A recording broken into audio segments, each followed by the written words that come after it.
Journal Le Sud Quotidien se sont intéressés à la baisse envisagée du montant de la caution à la présidentielle de 2019. Considérée comme l'une des principales sources de divergence entre les acteurs politiques en perspective de 2019, le montant du cautionnement exigé à tout candidat désireux prendre part à ce scrutin semble susciter moins de débats. Et pour cause, la baisse du montant des 65 millions de francs CFA fixé lors de la présidentielle de 2012, préconisée par les représentants de l'opposition et ceux des non-alignés lors des concertations sur le processus électoral, semble trouver écho favorable auprès du pouvoir. Et donc, retenons avec nos confrères du journal Le Sud Quotidien que de 65 millions de francs CFA, on cheminerait donc vers une baisse. Nos confrères nous indiquent que la fourchette sera comprise entre 35 et 25 millions de francs CFA. Et Sud Quotidien donne la parole aux experts électoraux Ababacar Fall du GRADEG et Doudou Dia de Gorée Institute pour éclaircir les tenants et aboutissants de cette caution dont la baisse semblerait actée.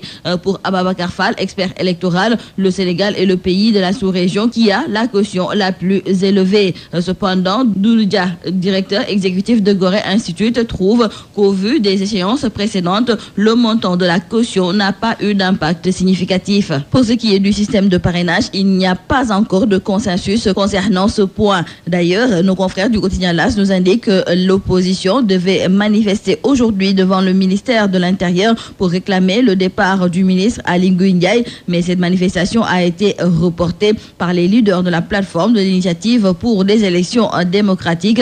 Et face à cette nouvelle donne qui constitue l'institution du parrainage par le chef de l'État, les leaders de cette plateforme ont décidé d'assiéger l'Assemblée nationale le jour du vote de cette loi. Donc, pour nos confrères du journal Les Échos, l'opposition va assiéger l'Assemblée nationale et nos confrères du journal Vox Populi d'ajouter que l'opposition renonce à la place Washington pour organiser un 23 juin bis à la place Soweto le jour du vote pour la modification de la Constitution et du Code électoral. Donc, l'opposition regroupée autour de l'initiative pour des élections démocratiques ne compte pas lâcher du lest dans son combat en direction de la présidentielle de 2019, nous disent nos confrères du journal La Tribune. Pour ce qui est des socialistes, à en croire nos confrères du journal Walf Quotidien, ils mijotent leur candidature. Nos confrères écrivent qu'Ousmane Tanor Dieng ne semble pas être favorable à cette candidature, mais de plus en plus de nombreux socialistes pourtant favorables à la direction du parti veulent que le PS présente un candidat en 2019.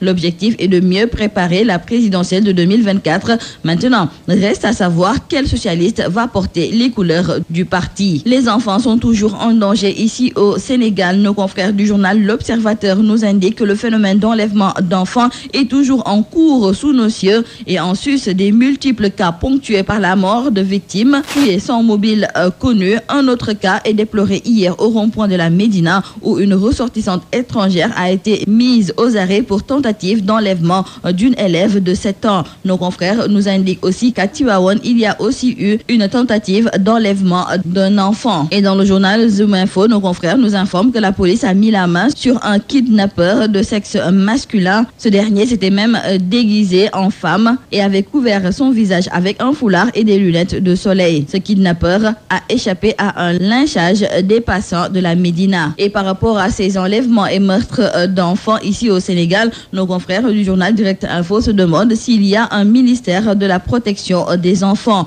Nos confrères dénoncent donc le silence scandaleux de la ministre Ndeye Rokhaya Gaye Diop. Dans le journal La Cloche, c'est Ousmane Sonko qui indexe l'amateurisme de Macky Sall concernant les rapts et meurtres d'enfants.